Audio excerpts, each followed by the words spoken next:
And we got What Up RG here. What's going on, RG? What's up? Yo, you're too good at this. What you mean? Man, y'all are funny. Nah, y'all are so funny. We were just having like the chillest, like cool, laid back conversation. And then cameras start rolling.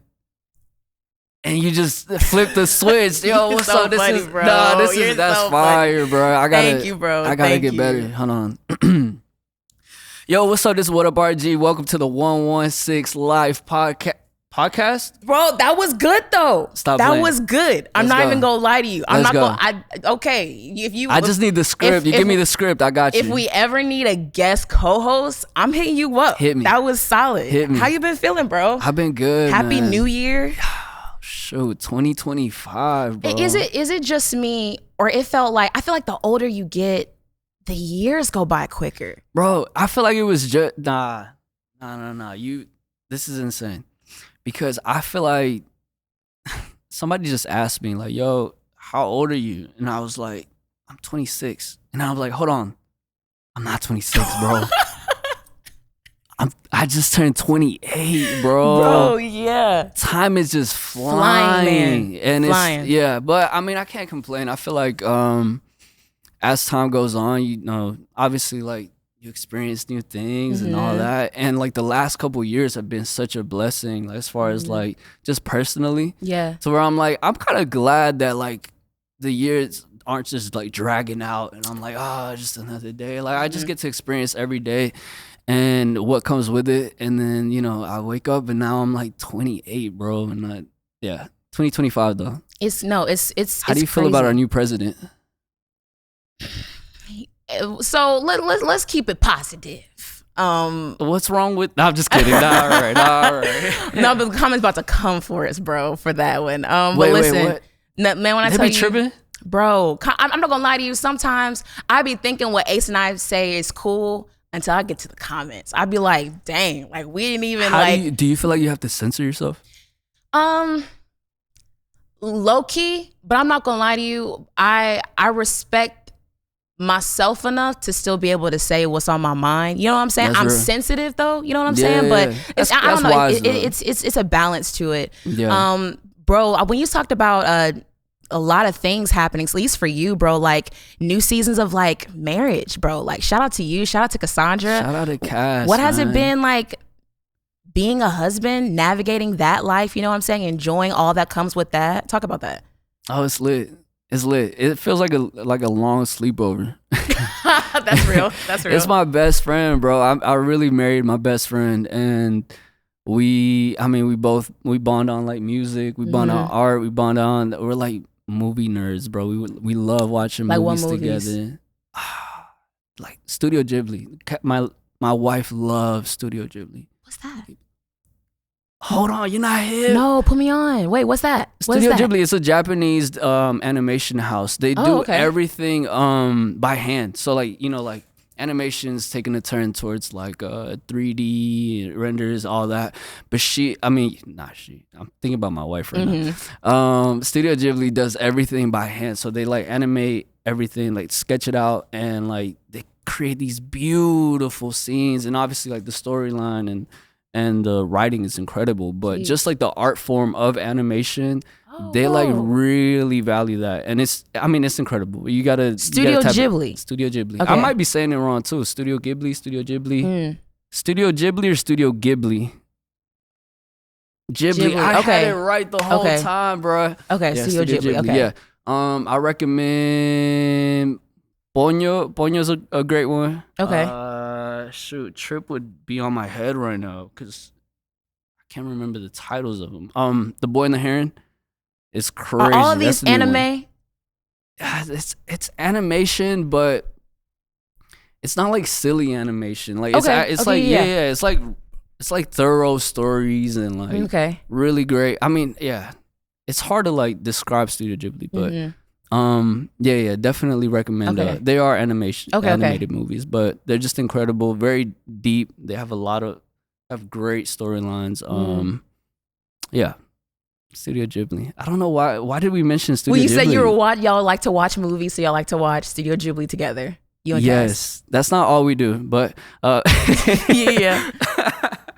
But yeah, marriage has been great. It's been cool. It's been I feel like the Lord's been yeah, I feel like through marriage I've experienced the Lord's kindness and love like in a different way too. Yeah. Where it's like I see little things within my character, within myself, where I'm like, dang, bro, like, all right, Lord, I gotta submit this to you and be a better husband. I gotta submit this to you and be more present. So, yeah, marriage is lit in so many ways. It's just, yeah, it's not the horror stories that everybody was talking about when we got engaged. Which we could talk about. Horror stories, bro. Everybody was saying like, yo, marriage is amazing, but.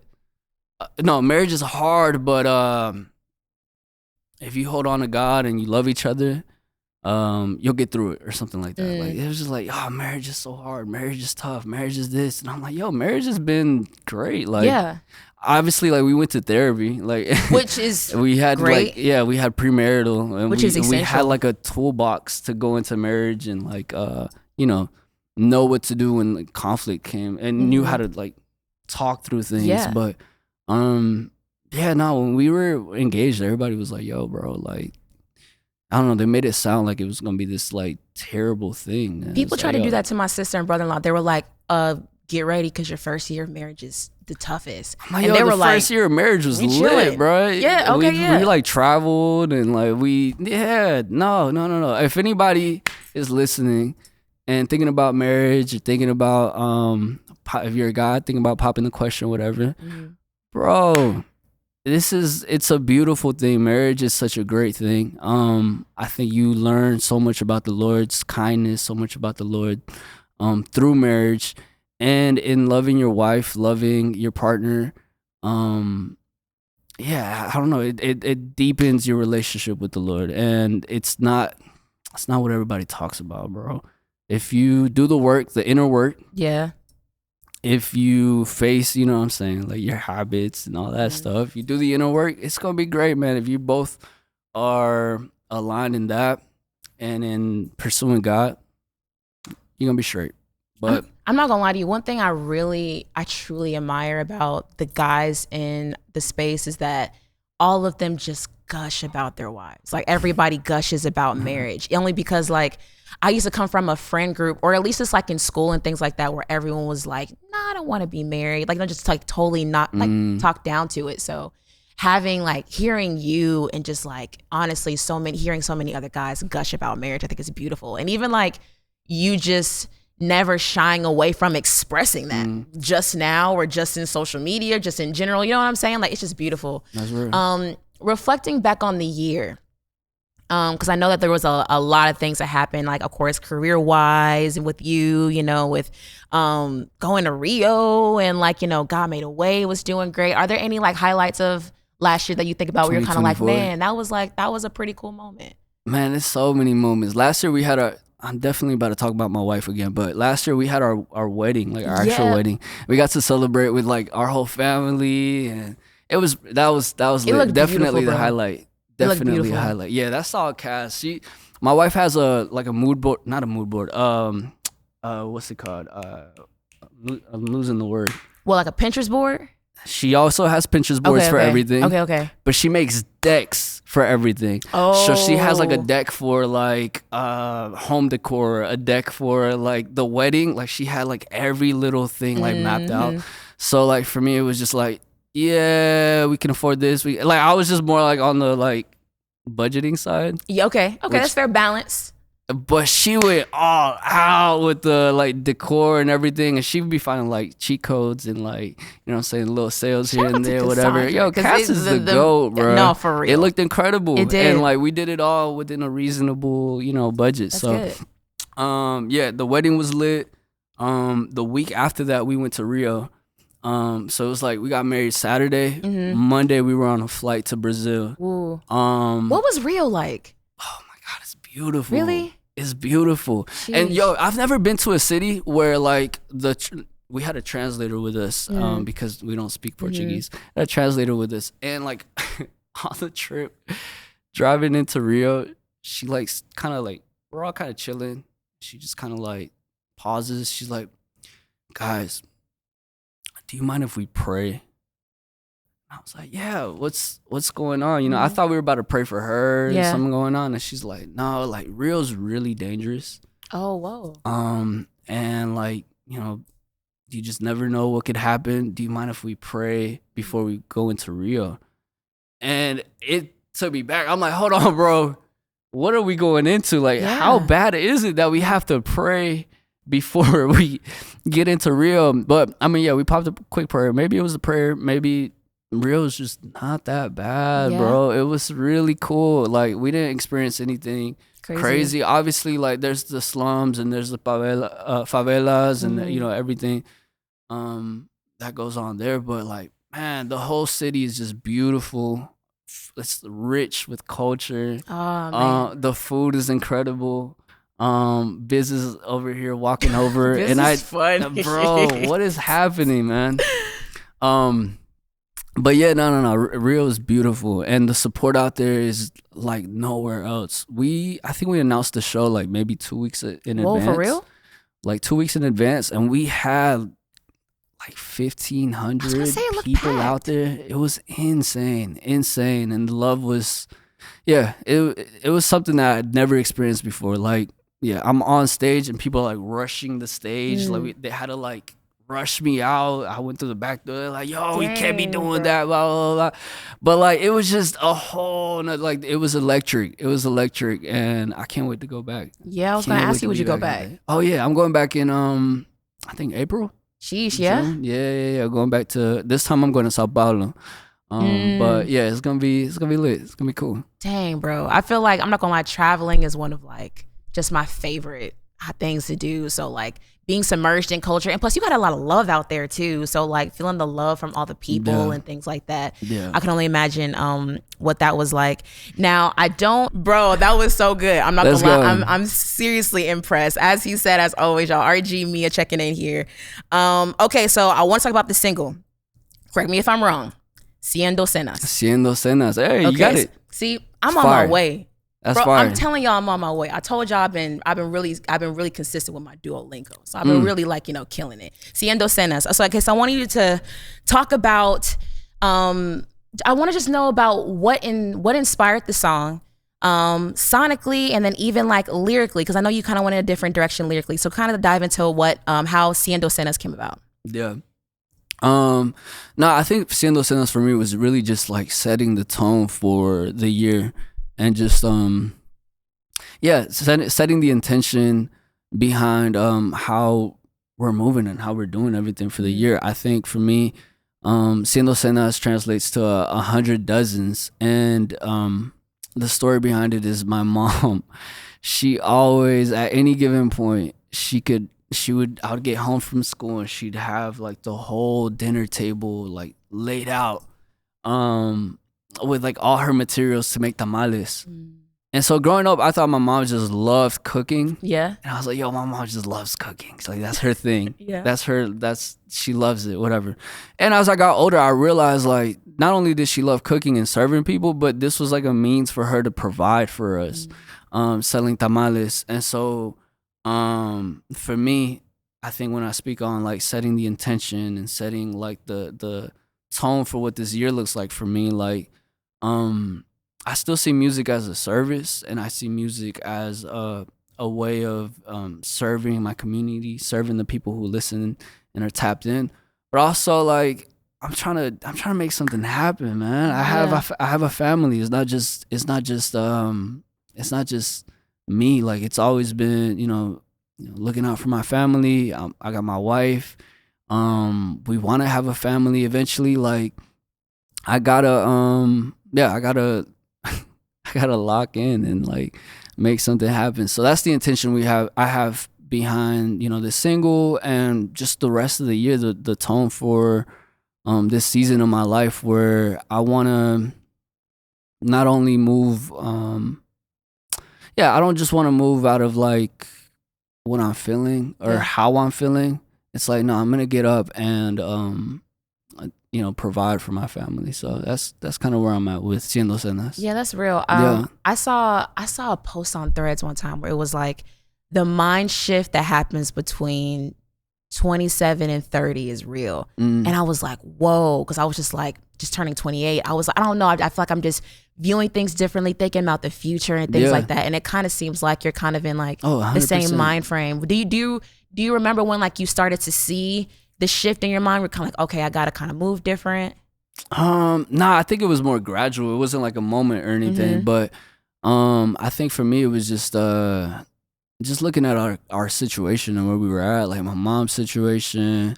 Obviously, like I'm married now, so my wife's counting on me. Like I get, but yeah, I think for me it was just, it's not just that, but also seeing my friends and where they're at and just all around. I was like, man, like it's people counting on me. And for me, it was like this switch where it's like, nah, like I think from a little TMI, but like I let depression and anxiety and like mental health slow me down and hold me back from a lot of things that, I feel like were within reach. And I just let that like hold me down, stop me. And I think this year and this season I'm in, I'm like, I'm gonna not neglect how I'm feeling, but I'm gonna trust that the Lord got me, that he's faithful, and stand on what he's done for me in the past. So like, rather than allowing, a whole day, a week, and then let that turn into months because I'm like going through it, rather than letting that hold me down, like I'm just like, nah, I'm gonna move, I'm gonna walk despite this. And trust in the Lord's faithfulness, trust that the Lord got me. And that's kind of just the season I'm in. General. That's not TMI, bro. One of the things that I'm not gonna lie to you, I really admire about you is how open you are from someone who's dealt with who deals with anxiety. You know what I'm saying? So I appreciate you being so honest and transparent about those things. When it comes to like saying something like people are counting on me is eye-opening, but also can come with like pressure. So do you ever like sense that, or like how do you handle and maintain that without it overwhelming you? 100%. I think for me it's just I think holding on to the pressure might be like I don't know, I feel like I've been learning about like my own pride and my own ego, where I'm like I feel like I have to do everything on my own. But like when you surrender that pressure to the Lord and like really accept that like our lives aren't in our hands, like the Lord's always been, what's that Bible verse? Man makes his plans, but the Lord determines his steps. Right. Like I think the pressure comes when you think it's on you. The pressure comes when you think like, each step that you're making like is life or death because it's on you. But when you, let go and let God. But no, when you let go. Shout out for you. I had this man few pop in my head, bro. What's happening? But yeah, when you let go and surrender that pressure to the Lord, I think that removes a lot of that tension, a lot of that weight, and you're able to walk freely knowing that there's somebody who's got you, somebody who's walking with you, and somebody who's holding you down. And when you get older, you realize you're like, yo, you haven't let me down like the last couple years, bro. Like you've been faithful to me. When I thought that was it for me, when I thought like, the Lord's faithfulness is just something you can always stand on. Facts. Something you can always remind yourself of and walk confidently in. But shout out for you though. I feel like when you said walk confidently, I feel like you sense that in even like the song. It has like this triumphant, feel to it. So you saying all of that, I feel like just really speaks to that. I want to talk about your mom just for a little bit, because I feel like she's someone that isn't new to being mentioned in your music. You know what I'm saying? From like the recordings and intros and things that you've had and things like that. Talk about like what you've learned or like over the course of your life about just seeing your mom's resilience and just seeing her just steadfastness, what I'm saying? Coming from a hardworking family, like what has that meant to you personally? No, I always say if I had my mom's faith, I'd be unstoppable. Bro. I'd be unstoppable because she like, I don't know, she just walks with this confidence knowing that the Lord got us, like that the Lord is a provider. And I think for me, I've just learned to walk in gentleness. I don't know, man. Talk about that, walking in gentleness. What like dive into that. My mom is so chill. Like, she's like, damn, bro, I'm about to get emotional. She is so, how do I put it, bro? How do you describe your mom in, like, you know what I'm saying? Just like a couple words, for people. Yeah. Everything that's like happened to us, if you know our story, like my pops got deported when I was younger, and my mom had to hold the fort down, and she never complained. She never like, she never even like threw it at us like, oh, I have to do this, I have to do that. Like, she just always put her head down and worked and trusted in the Lord and did everything for my brother and I. And for me, like, there's like a gentleness, a selflessness, and this like unshaken trust in the Lord, where it's like, man, like I see her and I'm like inspired because I know I've seen the Lord be faithful to her throughout the years. I've seen the Lord like comfort her throughout the years. I'm like, man, like, if I had that faith and if I could like be a little bit of that when it comes to just a little bit of that. And when it comes to trusting the Lord and just moving diligently, I'd go a long way. But shout out to my mom, man. Yeah, for real. I can see that just the weight that she holds. You know what I'm saying? She's the best. I'm curious to, with having times where seeing your mom like make tamales and provide and things like that. How did faith play a role in your childhood growing up? Because I'm hearing how you are now, like, you know, like God is good, all this, but like, were you always like that? Like, did it always play like that for you growing up? No, I grew up in church. I did grow up in church, and like faith was a big factor for me. But for me, I'm also like, man, like, I think personally, I could sometimes be a pessimistic and see like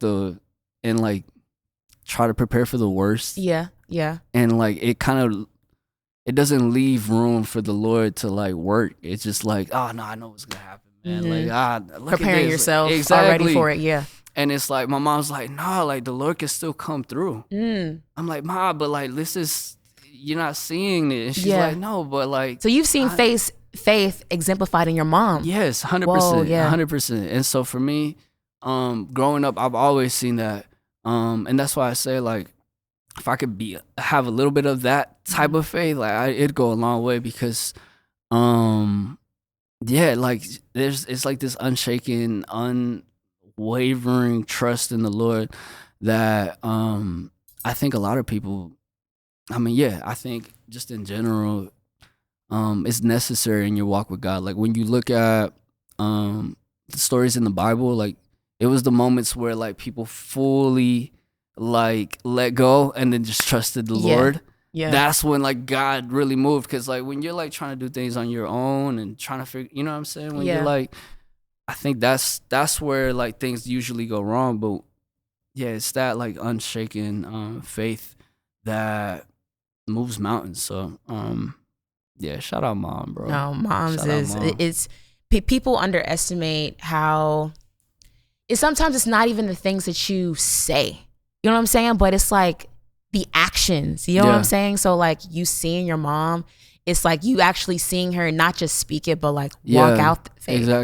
Exactly. No, that's everything. I mean, faith without works is dead. So it's like, yeah, you could say you believe, you could say you're trusting the Lord, but until you have to like, you know, until you're on your last dollar and you're like, all right, Lord, I'm going to give this as an offering. Yeah.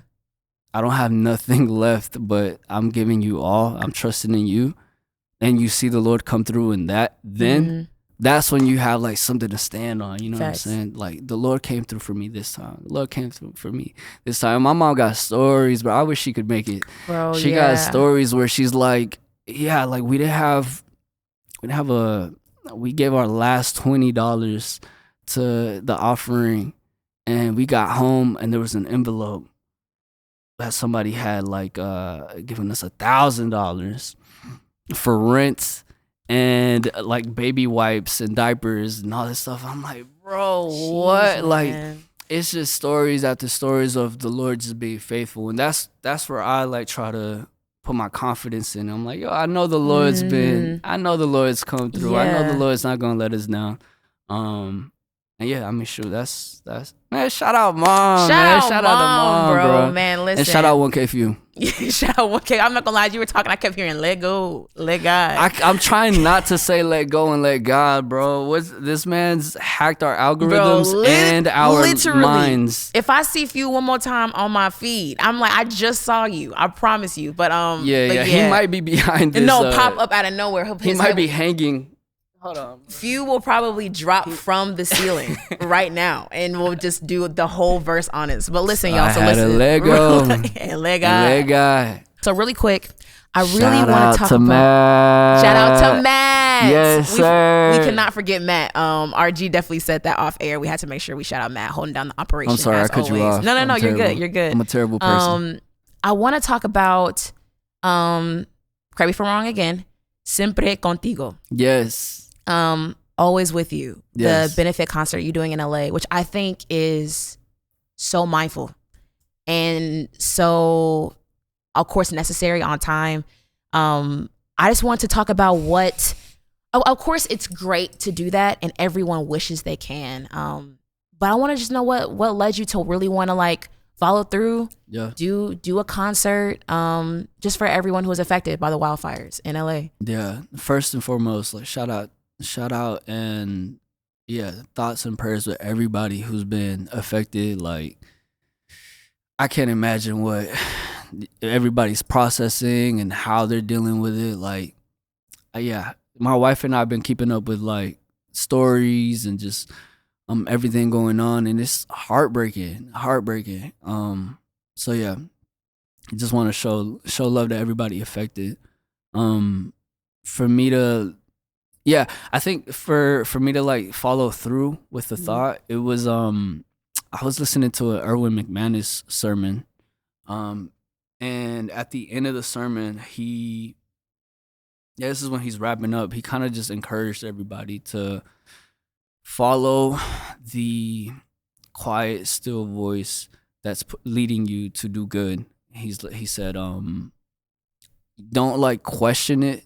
Don't like be like, oh, is this from God or not? He's like, if it's good, like the Lord's not gonna be like, oh, you did good the wrong way. Don't do that. Yeah, like the Lord's not gonna be like, if you're moving towards good, that's all that matters. And for me, my wife and I were sitting down, watching everything going on, and it just didn't feel right for me to like just share an Instagram story or like just share. You know what I'm saying? Like it just didn't feel right. I was like, I gotta do more. And that's the first thing that came to mind. Like, let me just do a benefit concert. And I sat with it and I started overthinking, whatever. I'm like, man, like pulling this off so soon. Just all these things. And then that thought of, like just follow the small, still voice that's telling you to do good. And I immediately hit up a bunch of leaders I knew in LA, and I was like, yo, what's the need? How can we fill that need, and how can we serve the community? And I spoke to pastors and leaders, and they were just, their perspective was like, man, we've never experienced anything like this. And so we're like navigating as we go, but this is what's needed, like diapers, toiletries, whatever, like all these essentials that people need. And then I was pitching the idea back and forth, and the crazy thing is like everybody I hit up was like immediately down. It was like, yo, let's go, and it was just like reminders of like, nah, this is right, this is what we need to be doing.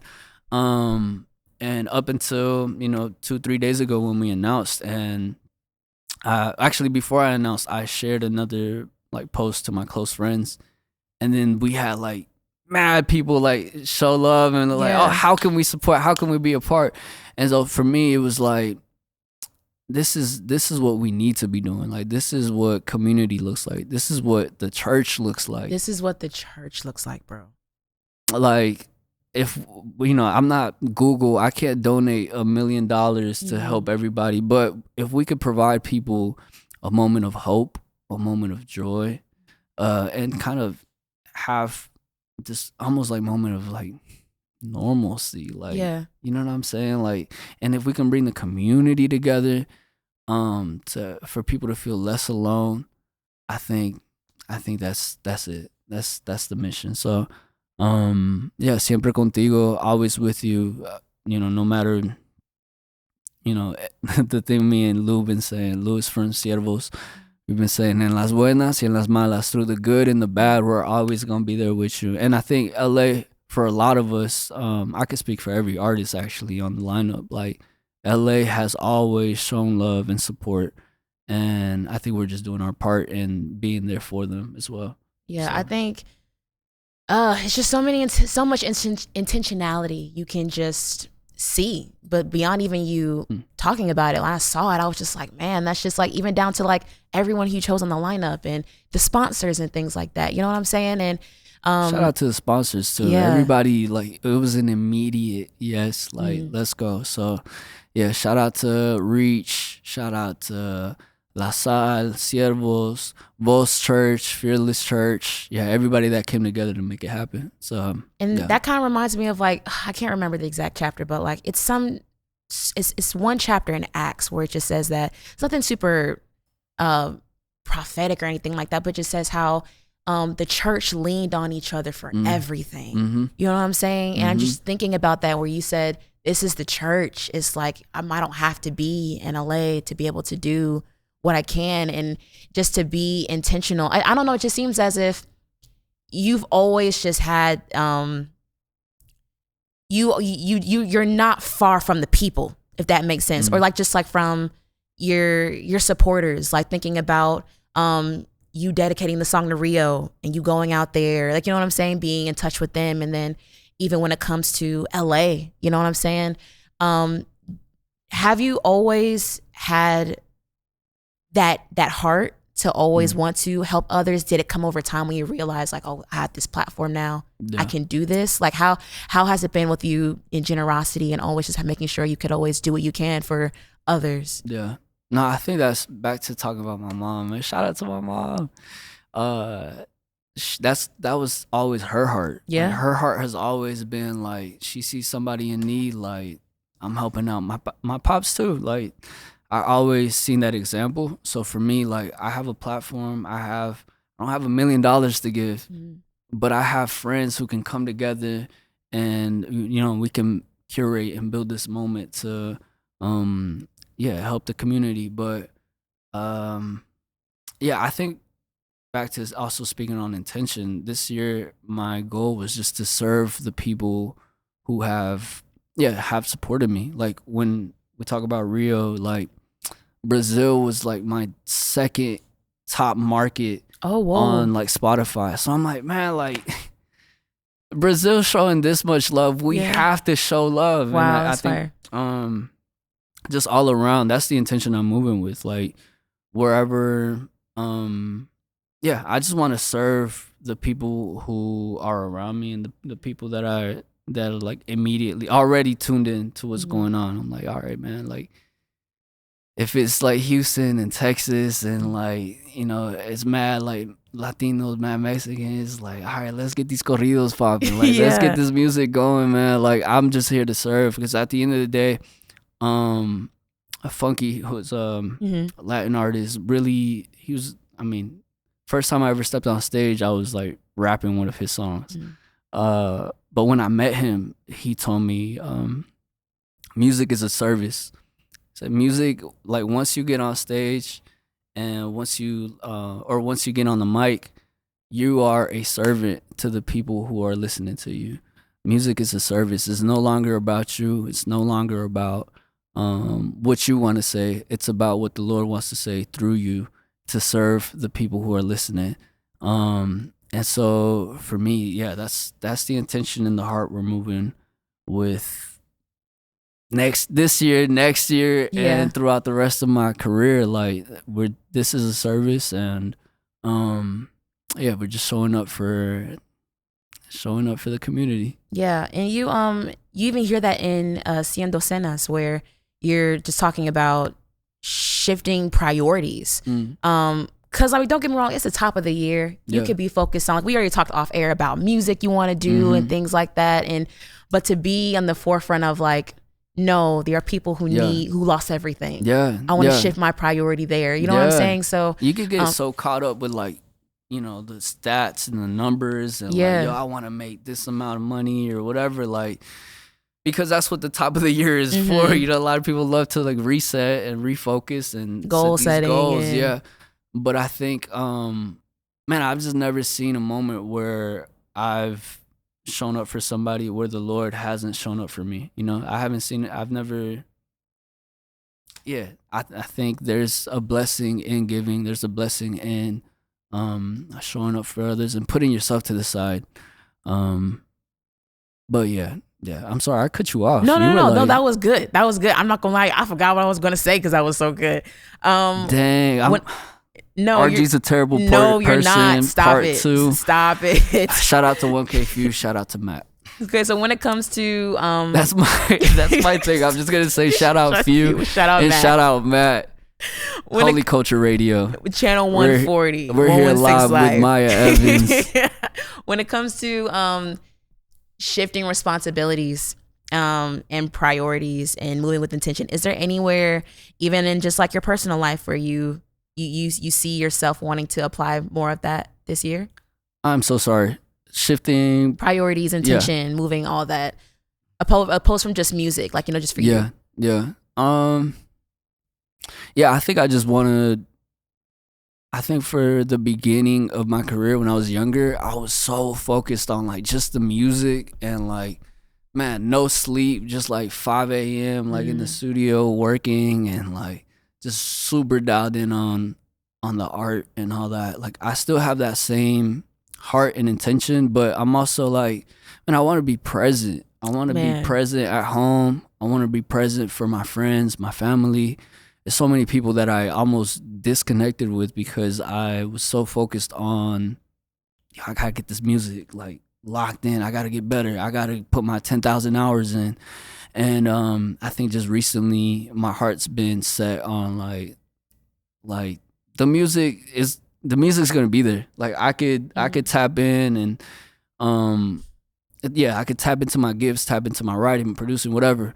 But my family, my wife doesn't get another me. Like my this time is precious, so I have to like prioritize like the moments, the memories, the even the little things that aren't like, you know what I'm saying? Like helping my wife fold clothes, you know, like just things where it's like it doesn't look cool on Instagram. Yeah, the little things aren't so little. Exactly. Exactly. It doesn't look cool online, whatever, but it means the world to my wife, and I make sure it means the world to our family and our future. So I think that's where my priorities are at right now. Yeah, I feel that heavy. I feel the same way when it comes to wanting to get things done, like with ambitions, especially with the new year. You were talking about earlier.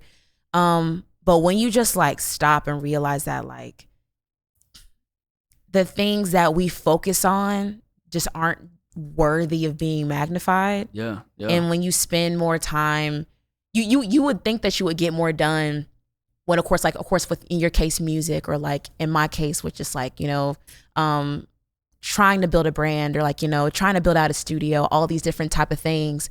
And then like when you just step back and you just like spend time with family. I spend time with my nieces. I'm just present, just talking to my dad. It's just like, it doesn't feel like I'm getting things done, but you feel like you're getting things done. Mm-hmm.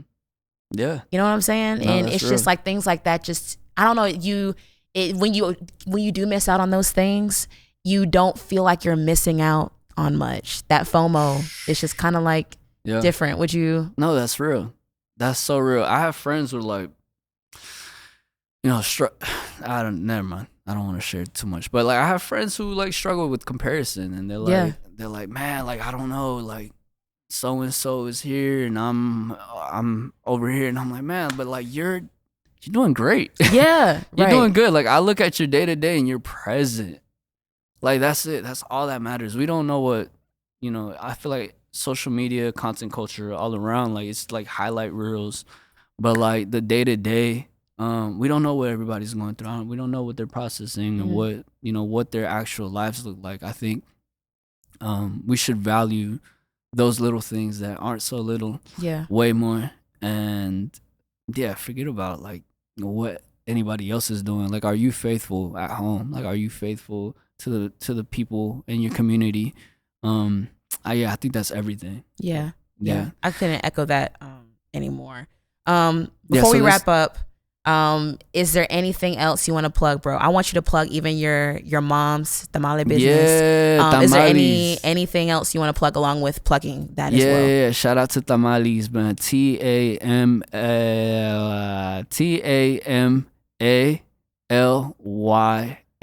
Tamales ATL.